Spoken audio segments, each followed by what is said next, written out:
But I'm Pauline Rogers from Pauline's Quilters World, and I know a lot of you because you always visit us at the shows, and we've got some exciting, wonderful new things to show you.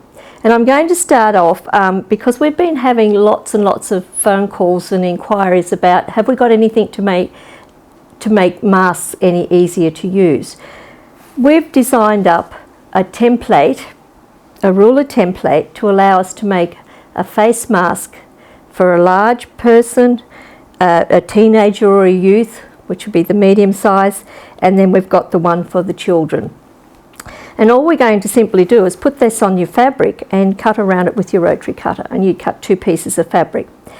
If we want to make the medium size, you would use the 8-inch line, and it's 6.5 inches wide by 8 inches. When you want to do a mask for the child, you'll move the ruler across till you've got the 6-inch line on the end, and it's still 6.5 inches wide.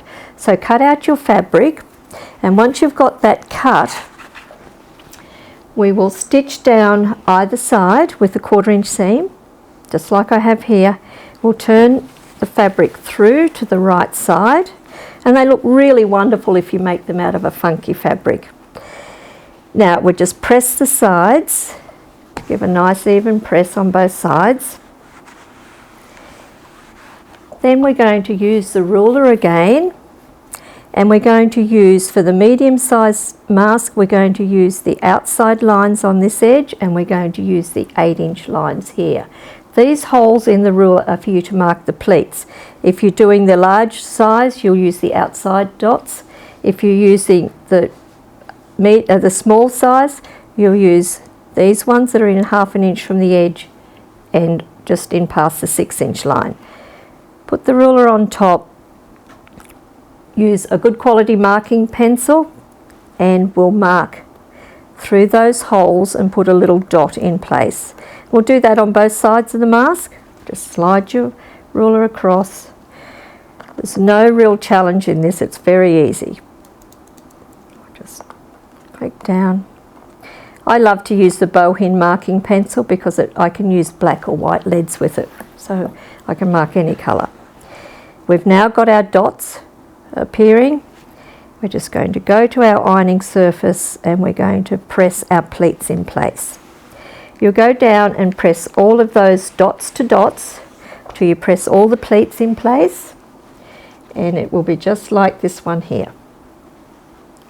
So we've got the 3 pleats. Go to your sewing machine and do 2 rows of stitching very close to the edge. That will make the mask very secure. Now we're going to make the ties to go on either side, because we're just finding that there's a shortage of elastic around the world, and elastic doesn't really wash well if you have to wash it in boiling water. So we're going to cut some strips of fabrics 1 1/4 inch wide. Now we've marked those lines on the ruler for you, so from the edge into this dotted line is your 1 1/4 inch. Cut your strips of fabric, fold in and in, and this kit comes with wonderful instructions, so you'll have step-by-step instructions of how to make these masks. We're going to go up and over that top bar and back down. This is what it will look like. Lay that on your ironing surface, and I always pin into the ironing surface with the double fork pin. I find it secures it better than using 1 or 2 single pins. Cup up the side, put your iron into the groove of the tool, and we just simply press with the iron. You can use your big iron, it doesn't matter what size iron you use. I just love using the little mini iron because it gives me a lot more control. It's really wonderful to hold in your hand. Just keep moving down till you get the whole strip done. Run the iron back over it so you get some nice heat into it to keep the fold. And I do suggest moving the pin about every 12 to 15 inches as you work down the strip to give you nice security and it doesn't stretch. So here we have our strip made. Find the centre of that strip, lay it out. We get our pleated piece that we've already stitched down the sides. Lay this on the top so that the edge of the mask lays on the edge of that first fold on the fabric. You could fold this over and pin, if you wish to.